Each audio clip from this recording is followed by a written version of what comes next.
last speaker for the afternoon is Maytha Alhassen, a USC Provost Ph.D. Fellow in American Studies and Ethnicity. I was reading through her bio, and it's an incredible list of involvements as a performer, a media voice, a commentator, a writer, and an academic. And the great part is, as much as pilgrimage is a time for us to reflect, as much as it's for a time for us to commemorate, it's also a time to renew our community's commitment to solidarity.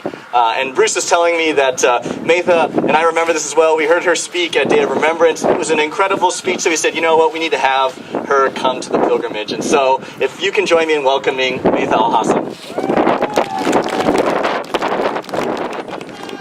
Hi! Assalamu alaikum, everybody. Peace be upon you. Wow, this is, this wind. It's like the spirits are speaking to us right now.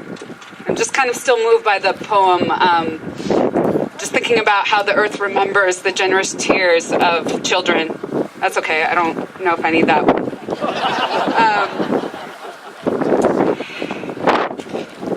So I'm still going to be doing a little reflecting in helping us to think about the present. How is Executive Order 9066 being remembered today? I would like to think that if I was this 30-something, I'm not going to tell you my full age, that if I was a 30-something Maytha in 1942, I would have vociferously spoken out against the incarceration of Japanese Americans. I would like to think when any other group I am not a part of endures collective punishment, I would swiftly stand by their side for their justice. I would like to think I would act in the full remembrance of history like the Los Angeles Japanese American community did in Little Tokyo after 9/11. They embraced us, Muslims and Arabs, stood by us, by our side, for our justice, and they said, never forget. We remember so we do not forget. We've said this many times today. So we don't forget the evils that arise from xenophobia, racism, and collective fear. Our fears will shift from one community to the next.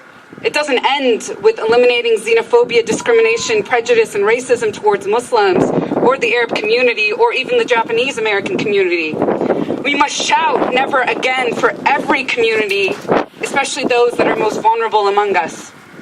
Instead of collective fear, in the memory of 1942, in the memory of April 30th, 2016, we must propose an active collective love.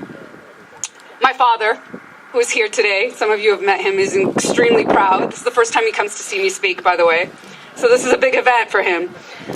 He landed in Los Angeles from Aleppo, Syria, to the U.S. in the summer of 1968, 3 years after the passage of the Immigration and Nationality Act of 1965, an overturn of the immigration quota set by the Emergency Quota Act of 1921.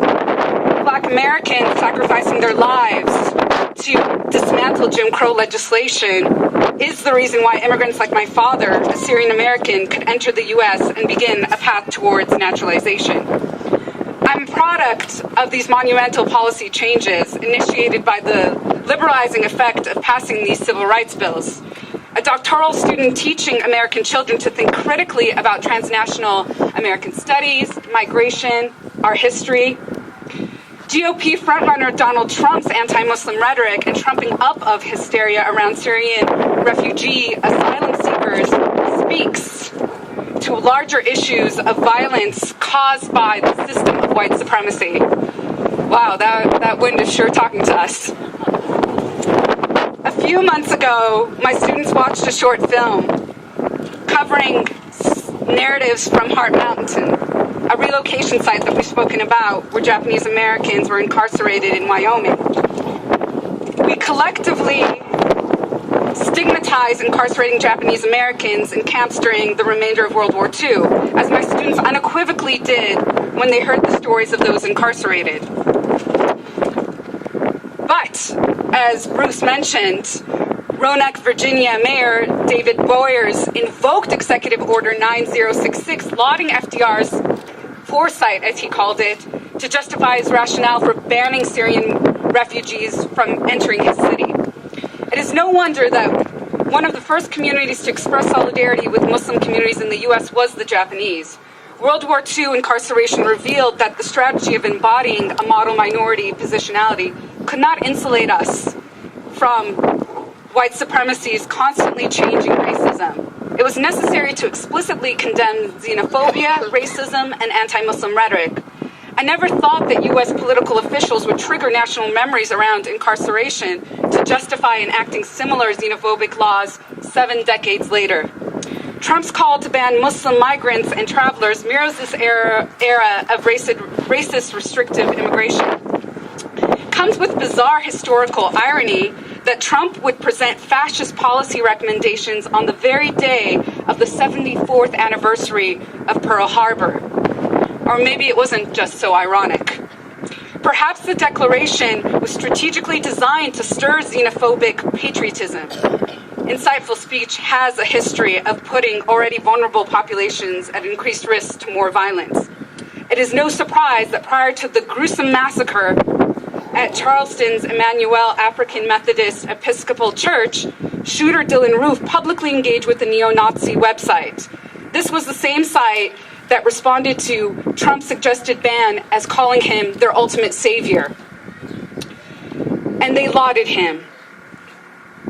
They said, in quote, "Get those monkeys the hell out of this country now," end quote.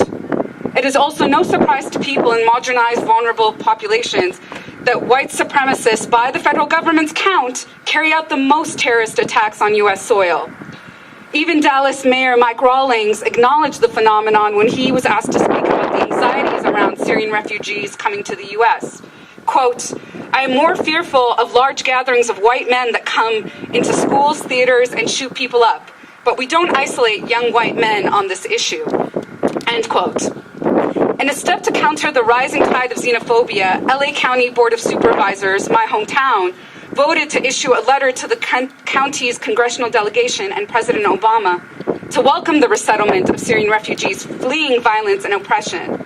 It behooves us as U.S. citizens to interrogate and name this white supremacist logic and to have an honest conversation about it, so that this white supremacist logic is what puts us at greater national security risk than those vulnerable populations that are just trying to leave war.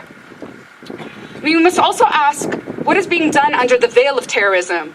After 9/11, we quickly saw the passage of the Patriot Acts, an assault on all of our civil liberties, and the opening of Guantanamo Bay, where we still send Muslim men to without trial. The expansion of the national security state has happened behind the veil of terrorism and sanctioned by our collective fears.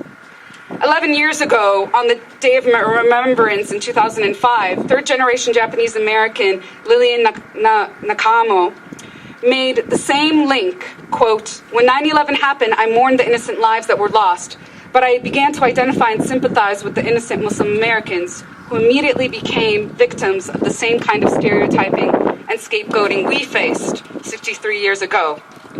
They too have become targets of suspicion, hate crimes, vandalism, and violence, all in the name of patriotism and national security," end quote.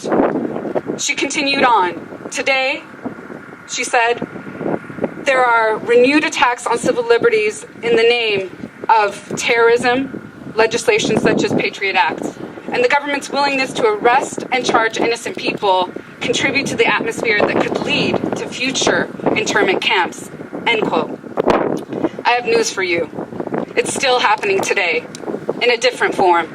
Guantanamo Bay, NDAA, Patriot Acts, NSA, massive surveillance on all of us. And then there's the visa restriction program. Has anybody heard of that? Sorry, I'm a call and response type of person.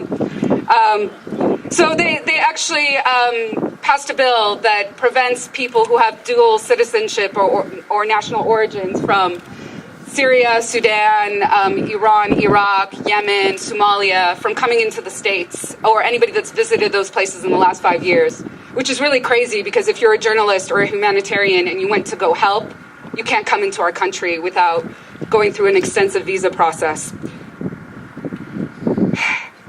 I would like to thank the 30-something Arab Muslim Maytha, daughter of a Syrian migrant to the U.S., in 1942 would not only stand in opposition to xenophobia towards Muslims and Arabs in 2016, but the next community targeted and terrorized.